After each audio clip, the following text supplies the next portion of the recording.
It's National Coming Out Day, and the LGBTQ community is celebrating. We talked with students, teachers, and athletes about their experiences coming out. See It Live starts now.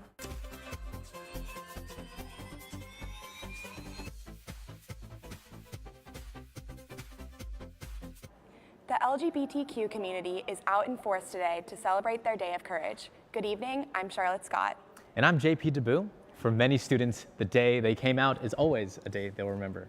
My partner and I were teammates at Pepperdine, and we were playing basketball, and we kind of were outed by the people at the school, and we were forced to eventually leave and give up our scholarships. And when we did leave the school, we really took on a new path and embraced our identity and our relationship. I identify as queer, and that's like an umbrella term for pretty much anything that's non-heterosexual. I came out to my family the same way I came out to the world, as just an Instagram and Facebook post, and my sister was like, "Mom, check Facebook," and that was because I didn't necessarily how to start that conversation with my parents. It was just like, all right, they're gonna know. I started kind of flirting actually with the person who I was like staying with in Barcelona, like my pen pal, like the exchange student, right? And we were flirting, and that's like when I kind of started to tell people. I was like, oh, I don't really know how to go about this. And I just started to tell like the other people that were on the trip with me, and I explained to them the story, how like I like knew that I was gay and that I was flirting with this guy, and it was really liberating for me. One of the many groups celebrating National Coming Out Day is the USC Athletic Department. Reporter Sylvie Sparks talked with some of the athletes. Sylvie? To celebrate National Coming Out Day, USC Athletics is hosting Out in Sports. It's a day of events dedicated to supporting LGBTQ athletes. To kick off the celebration, student athletes and coaches gathered on the steps of Heritage Hall to take a photo in matching t-shirts. The rest of the day includes ally training, panels, and the nationwide campus premiere of the documentary Alone in the Game. The athletic department says that it is important for all athletes to feel welcome. It's the right thing to support all of our students, no matter what they identify with, whether it's ethnicity or a certain type of lifestyle. I mean, not even just as athletes, but just in general, it's like really important because they are just regular people. I feel like if you just feel welcome and like fit in and stuff, you can obviously do your job or do your like sport better. I mean, no one really performs their highest when they're feeling ostracized or left out of anything. So it's really important to just keep like them the same as everyone else, basically. Openly gay athletes are celebrating today with fellow Trojans. They say they feel nothing but support from their teammates. I can talk about, my weekend activities. I'm bisexual, so I can be hooking up with a guy, hooking up with a girl, and people still make me feel accepted, included, and like want to hear about it, and like, I don't know, poke fun at me, but in the right ways. Like they treat me like I'm the same person, and I mean I am. I just, I'm slightly different than them, and that's fine. Obviously, any sort of slur, whether it be sexual or I guess like homophobic slurs or even any sort of just slurs in general, are not used on our team in, I guess, anywhere in USC Athletics, and that's great, at least from what I see. I feel like my teammates they treat me like everybody else. They'll ask me about girls I'm seeing just the same way as they ask about guys that other teammates are seeing. So I feel like it's a nice balance between something that I can celebrate and also something that doesn't have to be a big deal, because we're trying to get to a point where it shouldn't be a big deal. Athletes all over campus are feeling support from their teammates and peers, including Sam Lewis, sophomore volleyball player and outspoken LGBTQ advocate. USC men's volleyball player Sam Lewis shared his experience in a USC Athletics video that was released today. Hi, I'm Sam Lewis. I play for USC men's volleyball, and I'm gay. The exact moment that I said I'm gay, I was 14 years old. I went to Long Beach Poly High School. I just thought, this is the end of the world. I'm not gonna make it. But as soon as I said something, they're like, oh, cool, like, whatever. I found the... And so we just watched the USC Athletics video on you, a little feature about your experience. Yes. And so let's, I guess, delve into that a little bit more, coming out at 14 at such a young age and, being here at USC.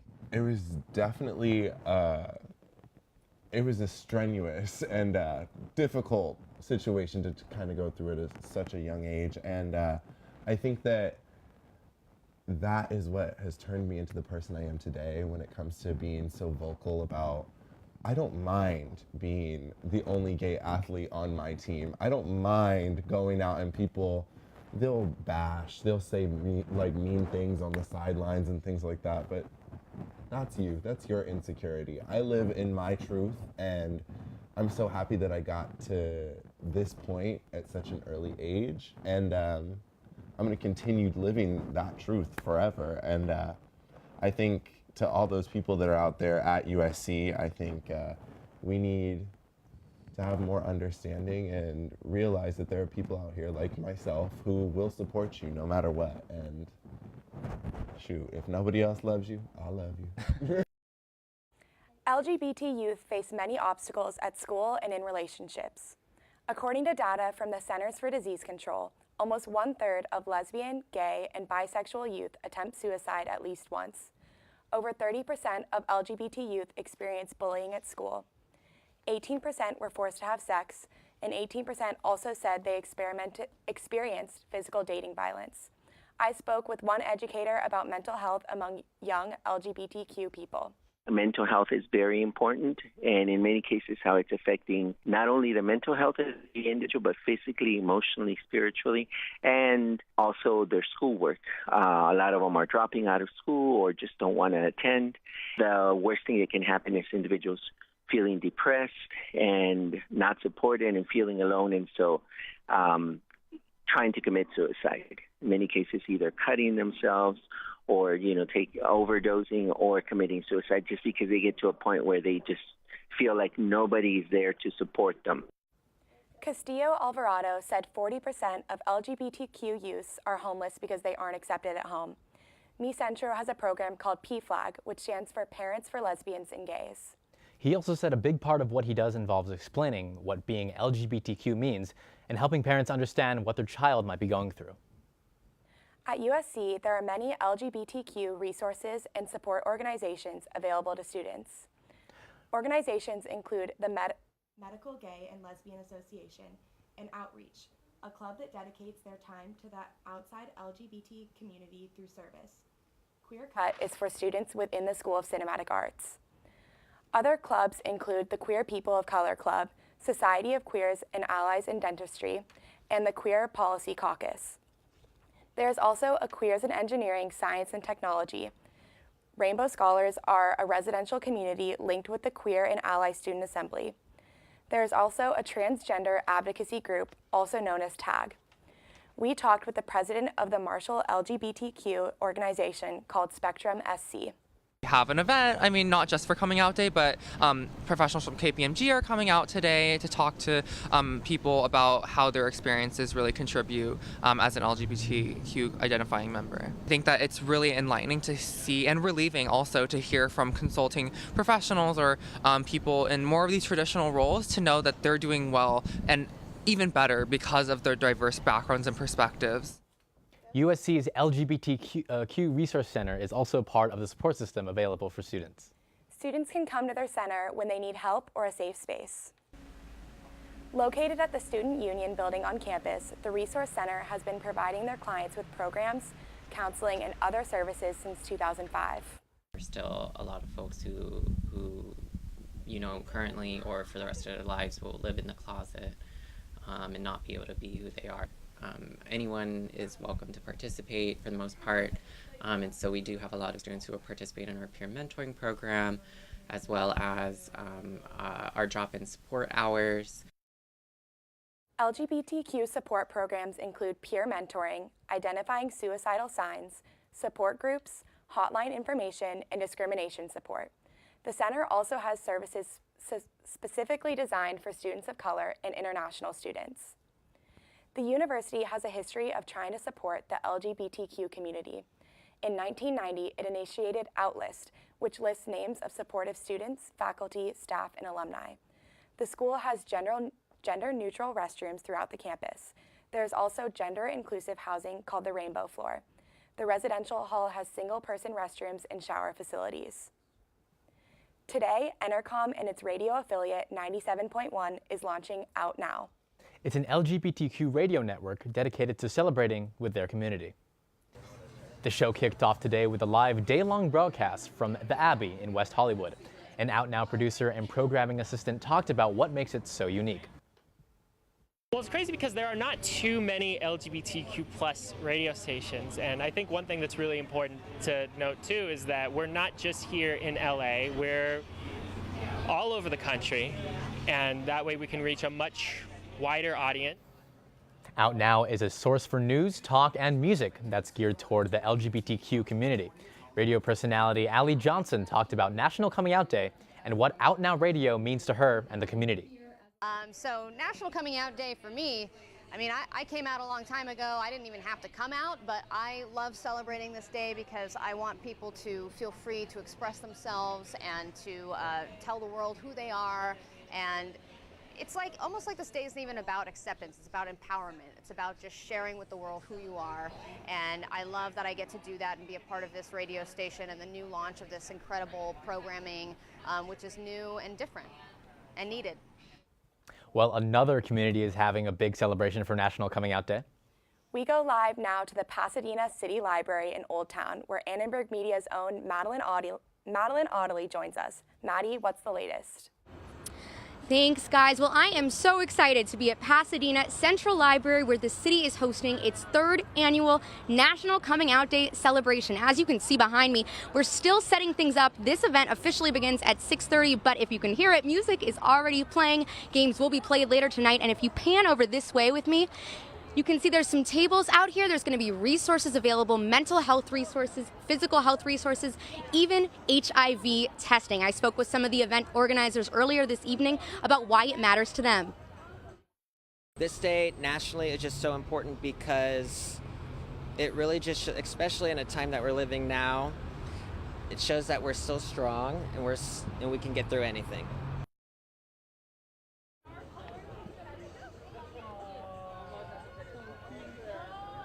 Now, I want to introduce you to one of the event's speakers tonight. Jessica, why don't you join me on camera now?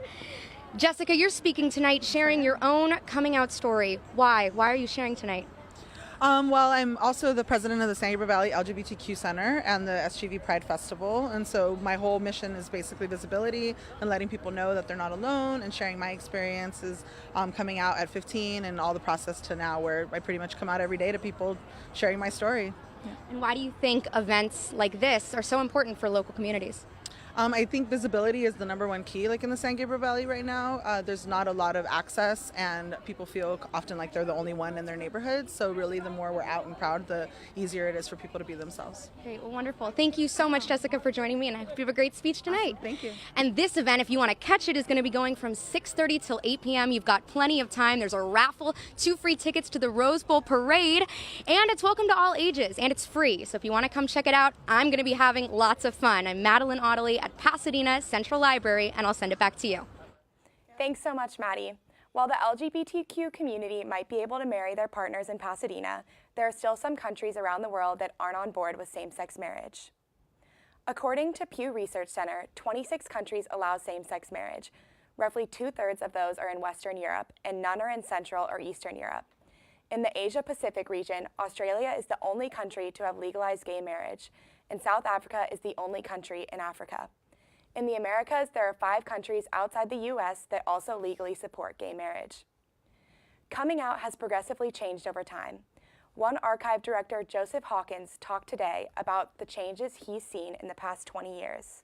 Coming out at that point was a revolutionary activity that was really bringing you to the notice of people in the world who basically denied your existence. When I first started telling students that I was gay back in the 1990s, I remember that a few of them would chuckle, or they would be quiet, or people would get nervous, or I don't see that much anymore. People just really don't think that way about it. It's like ho-hum, and they roll their eyes. People often use that phrase now in reference to lots of other things, like I came out of the closet as a vegetarian or something. So it's been co-opted by a lot of different movements, or Now that the Supreme Court is a conservative-leaning bench with the addition of Brett Kavanaugh, some LGBTQ rights could be threatened. During his Supreme Court nominee hearing, Kavanaugh gave a non-answer to a question concerning same-sex marriage due to his history of showing no opinion regarding the community. It is unclear where he will side with the future cases. The four remaining conservatives have had the luxury of being able to dissent on principle without really worrying about what they're saying becoming law.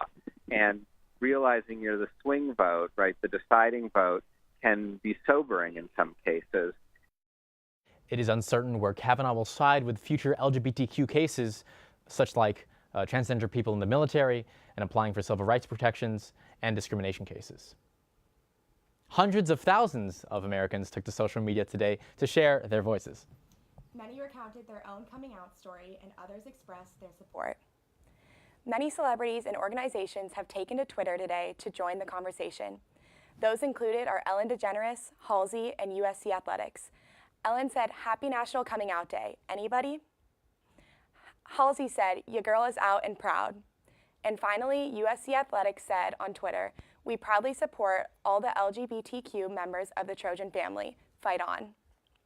Facebook also announced a new feature today that gave users the platform to come out. Users can select their gender as well as their sexual orientation to be marked as a major life event and be posted onto their timelines.